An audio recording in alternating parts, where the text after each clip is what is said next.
Olá pessoal, voltando então aqui para a continuidade ao tema águas, e hoje nós vamos tratar especificamente de enquadramento de corpos d'água, que é uma das previsões da Política Nacional de Recursos Hídricos. Depois da vinheta nós vamos ler os artigos da lei e também da resolução CONAMA que trata desse tema, e vamos discutir aprofundadamente, ou dentro da medida do possível, for aprofundar, os diversos tipos de classe em que são enquadrados os corpos d'água. Vamos lá?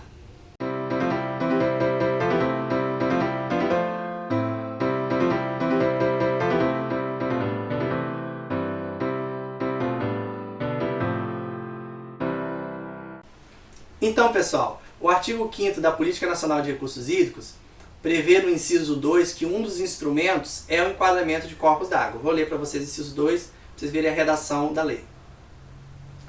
Então, caput, artigo 5º, né? São instrumentos da Política Nacional de Recursos Hídricos, inciso 2, o enquadramento dos corpos d'água em classes, segundo os usos preponderantes da água.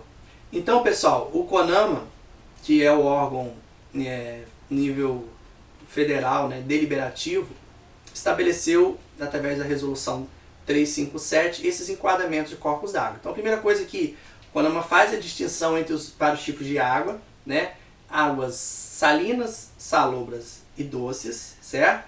Sendo que as águas doces são as águas com salinidade até 0,5, as águas salobras de salinidade entre 0,5 e 30, e as águas salinas com salinidade acima de 30, certo?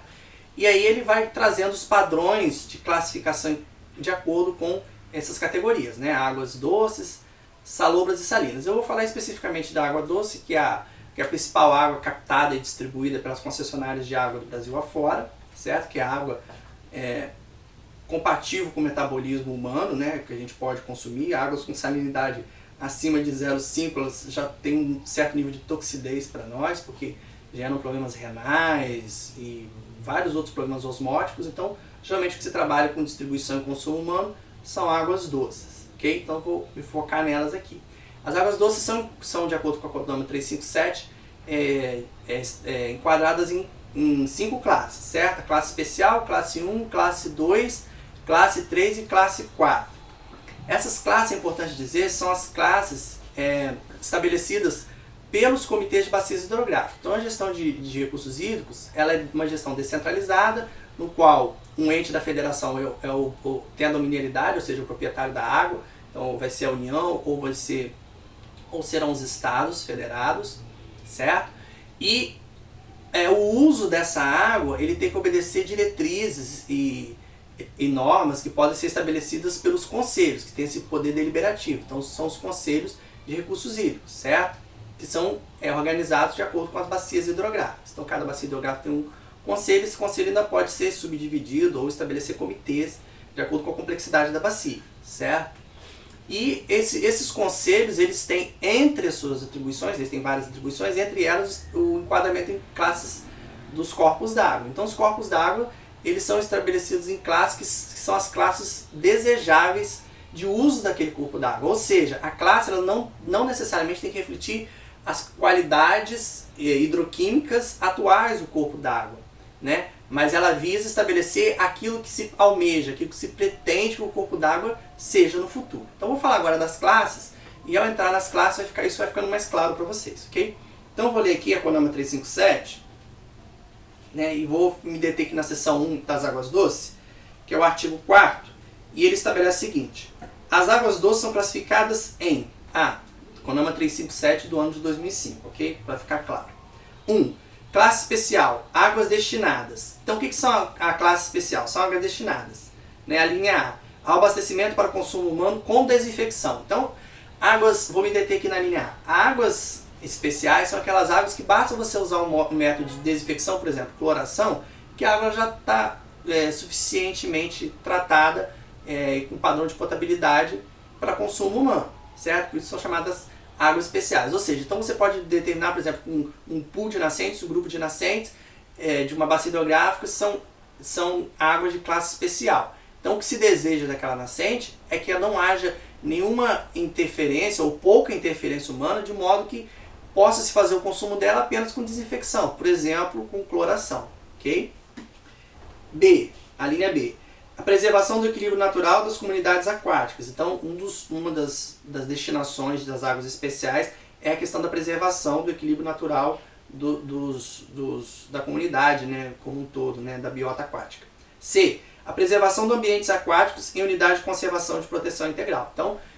Então as classes especiais, a classe especial, ela é um enquadramento para esses tipos de água, águas que têm esse desejo, né, de preservação, de estar em unidade de conservação ou de que para uso humano, desde que com métodos muito simples, como por exemplo simplesmente a desinfecção, para que ela esteja em padrões de potabilidade. Então, a classe 1 agora, inciso 2. Águas que podem ser destinadas a linha A, ao abastecimento para consumo humano após tratamento simplificado. O que é o tratamento simplificado? É o chamado tratamento primário, né? É o tratamento que se utiliza apenas métodos físicos para poder tratar a água. Então, a água normalmente ela vem, a água da natureza, né? Água de corpos d'água, vou usar o exemplo do rio. A água do rio é normal que ela tenha material particulado de suspensão. Então ela vai ter lá um certo percentual de areia, ou de argila, ou de silt suspenso, ou seja, misturado ali na água, né? Muitas vezes popularmente se chama de lodo. A água está com lodo, né? O lodo nada mais é do que um sedimento que está ali em suspensão na água por vários motivos. Pode ser por questões físicas, químicas ou um misto disso, uma questão físico-química. E para retirar esse material nas águas de classe 1, basta que se faça um processo primário, um tratamento primário, ou seja, por exemplo, uma filtração ou uma desarenação, né, que nada mais é que um processo de sedimentação. Então, passando apenas por uma questão física, a água e consequentemente depois disso pode vir uma desinfecção por cloração, por exemplo, a água já está compatível para consumo humano. Então esse tipo de água que se deseja que esteja nesse nível de tratamento para distribuição a populações humanas, pode ser classificada como água de classe 1. Também geralmente são áreas próximas de nascente ou até mesmo nascente, áreas onde você tem já um grau pela lei 2651 de 2012, já tem um grau de proteção maior, ok? Em geral, essa classificação é dada para esses corpos d'água. A classe 1 também se destina à proteção de comunidades aquáticas, a recreação de contato primário, tais como natação, esqui aquático, mergulho. D. A irrigação de hortaliças que são consumidas cruas e de frutas que se desenvolvem rente ao solo ou que sejam ingeridas cruas, e a proteção de comunidades aquáticas em terras indígenas. Okay? E aí vem, no inciso 3, vem a classe 2, que no caso aqui, por exemplo, do Rio Paraíba do Sul, da bacia onde eu estou, bacia hidrográfica do Paraíba do Sul, a maioria das águas aqui são enquadradas em classe 2. Né?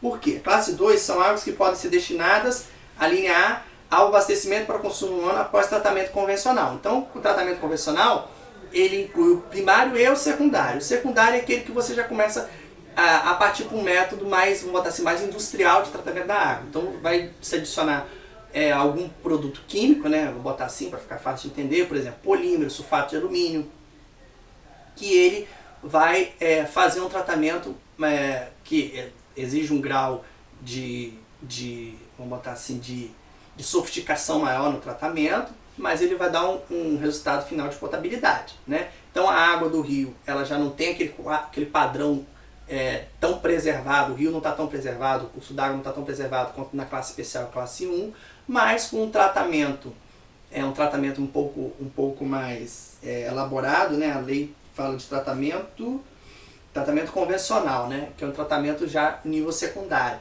Você já consegue um padrão de potabilidade para distribuição. Então, vai passar então, vamos lá, a água do rio ela é captada, ela passa por uma desarenação, passa por um processo físico, pode ser uma filtração, por exemplo, vai já para um processo químico ou bioquímico, né? Então pode ser utilizado polímeros, sulfato de alumínio, que é geralmente o que se utiliza, mas pode também ser um processo que passe por uma filtração biológica, por exemplo, utilizando-se macrófitas aquáticas.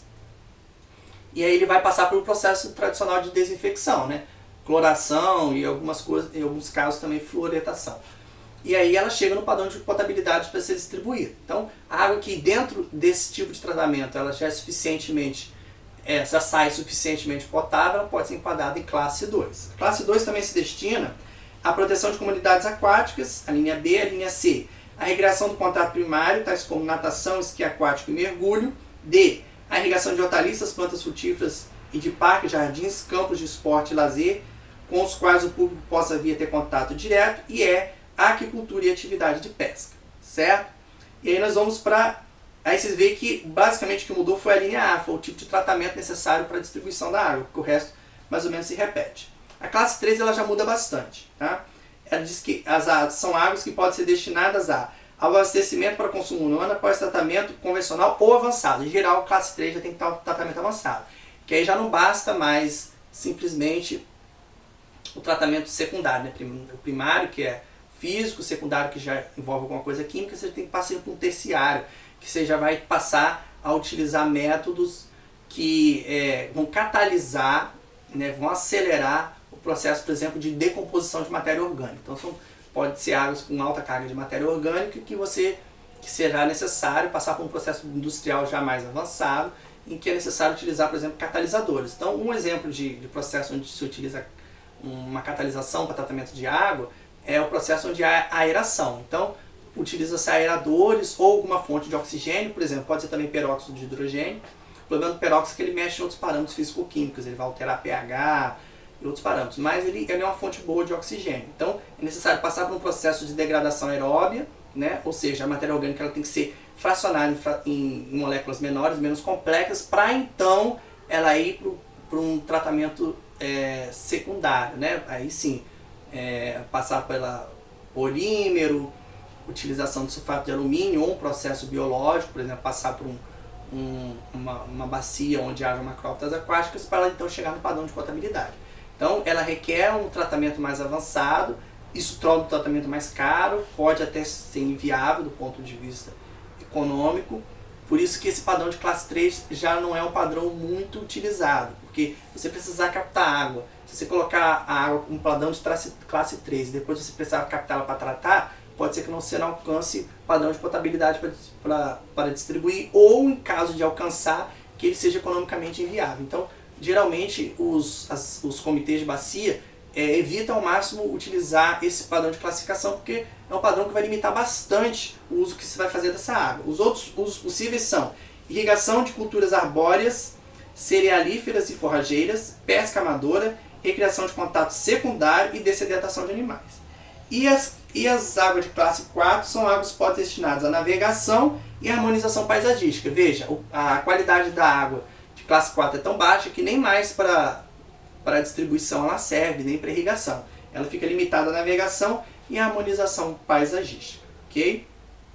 Bem, aqui eu não vou detalhar, mas eu vou apenas apontar para vocês que na seção 2 dessa resolução CONAMA 357/2005, artigo 14, ele vai trazer quais são os parâmetros, ele vai detalhar os parâmetros de cada classe, né? Quanto que tem que ter de turbidez, quanto que tem que ter de... os parâmetros físico-químicos, químicos, físico-químicos e biológicos, né? Então quanto que tem que ter de clorofila, quanto que tem que ter de turbidez, quanto que ela vai ter que ter de cada elemento, né? Cádmio, chumbo, mercúrio e por aí vai, né? A tabela periódica quase que inteira para você estabelecer o que é cada classe, ok?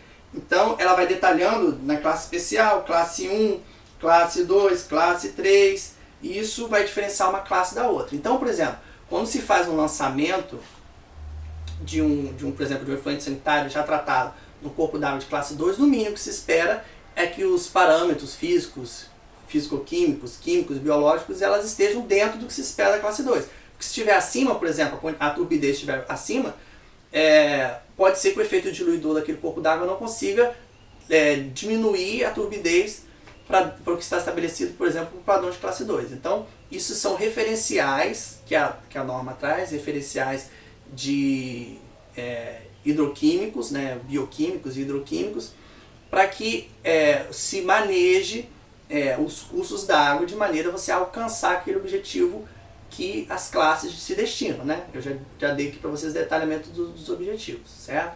Então isso é muito importante, muitas vezes as pessoas confundem isso. Elas acham que o enquadramento de classe é em função do que existe hoje no recurso hídrico, das características atuais do recurso hídrico. Não. O enquadramento de classe, são valores desejáveis. Então, o quanto se deseja que tenha de cádmio naquela água, é o quanto se deseja que tenha de clorofila naquela água, é o quanto se deseja que aquela água tenha de condutividade elétrica, quanto se deseja que aquela água tenha de oxigênio dissolvido, ok? Então, não é o que está atualmente, é o que se deseja. Então, todo uso que aquela água fizer tem que estar dentro, pelo menos, daqueles limites, para que não se extrapole o enquadramento estabelecido, ok? Por isso que é tão complexa a questão de gestão de recursos hídricos, porque ela envolve os usos múltiplos, que aí não é só apenas o exemplo da captação que eu dei, mas também o lançamento, como também a questão de navegabilidade, quanto a questão de, por exemplo, que a gente viu vários exemplos que fala de pesca, de aquicultura. Então, tudo isso está contemplado no enquadramento de corpos d'água, certo? Então, toda vez que se faz o uso desse corpo d'água, tem que se observar esses padrões, ok? Espero que vocês tenham gostado, comentem, curtam o canal, compartilhem o vídeo, ativem o sininho e aguardo vocês no próximo vídeo. Vamos continuar tratando do tema, então, recursos hídricos. Por favor, participem, porque com a participação de vocês a gente pode direcionar melhor o nosso conteúdo aqui. Até mais!